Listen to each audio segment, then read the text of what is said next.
Selamat datang di area misteri.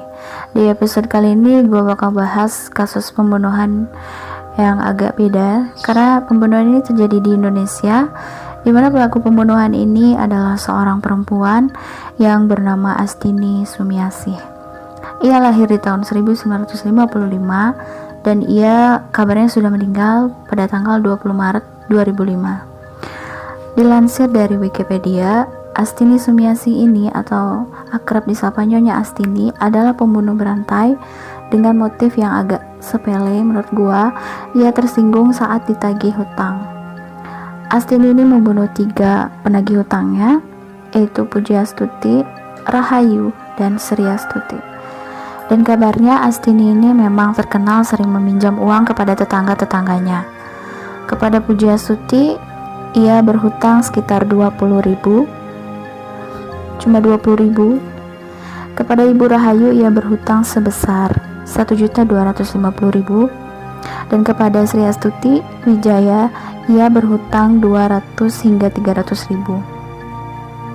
Padahal menurut gua nggak begitu banyak ya hutangnya, cuma sekitar ya 200, 300, 1 juta masih normal lah ya.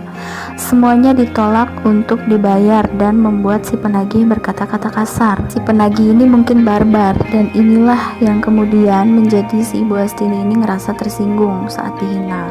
Pembunuhan terhadap Pujiastuti dilakukan pada Februari tahun 1996 pukul 16 WIB di rumah Astini. Pujiastuti mengeluarkan kata-kata kasar saat menagih hutang, yang membuat Astini tersinggung dan meraih sepotong besi lalu menghantamkannya ke kepala Puji.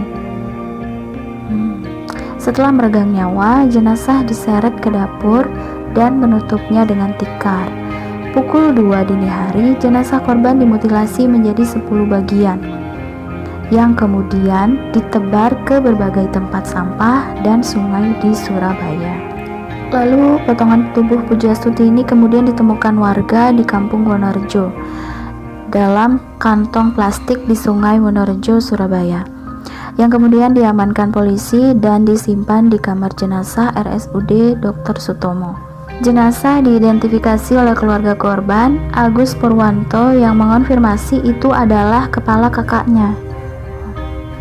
Pujiastuti yang sebelumnya dilaporkan hilang, kebetulan saksi melihat bahwa terakhir kali Pujiastuti sebelum hilang masuk ke rumah Astini di Kampung Malang. Tak lama kemudian polisi segera menahan Astini dan menginterogasinya. Berdasarkan pengakuan Astini, ia melakukan hal serupa kepada Rahayu dan Sriastuti yang juga hilang di Kampung Malang.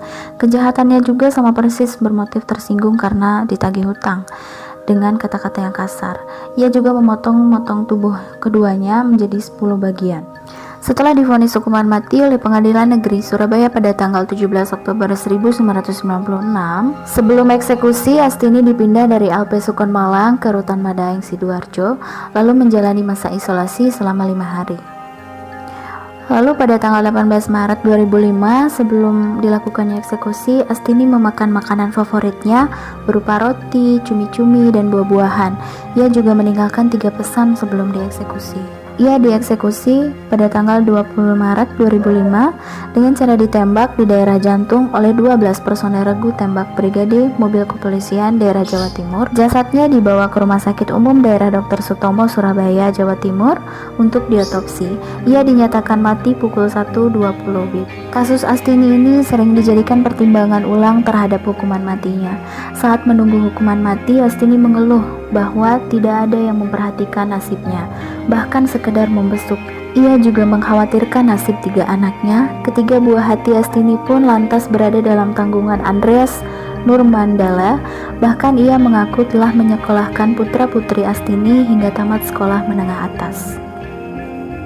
Kini rumah kontrak Astini kemudian dikontrakkan kepada beberapa keluarga, namun warga menyatakan rumah tersebut jadi terlihat seram dan mengeluarkan bau amis darah.